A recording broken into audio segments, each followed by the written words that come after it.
لو بتعاني مع ابنك من التبول اللا إرادي يبقى لازم تعرفي الكام معلومة دول. أولا، أغلب الحالات الموضوع نفسي بحت أكتر من أي مشاكل عضوية. الطفل ده بيتعرض لتنمر، غضب، صراخ أو عنف جسدي. عشان كده في رحلة العلاج بنحاول نخفف أي ضغوطات على الطفل. مفيش عقاب ولا تلميح بالموضوع قدام أي حد. بمجرد ما ده يحصل عادي جدا هنشيل الملايات ونغسل سوا ولا كأن حاجة حصلت.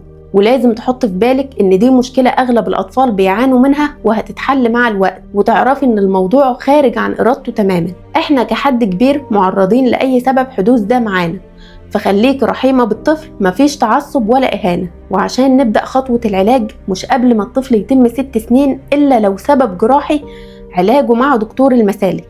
في الأول لازم نستبعد وجود أي التهابات في مجرى البول وارتفاع سكر الدم، وده بتحليل بسيط جدا بيكون تحليل بول وسكر عشوائي.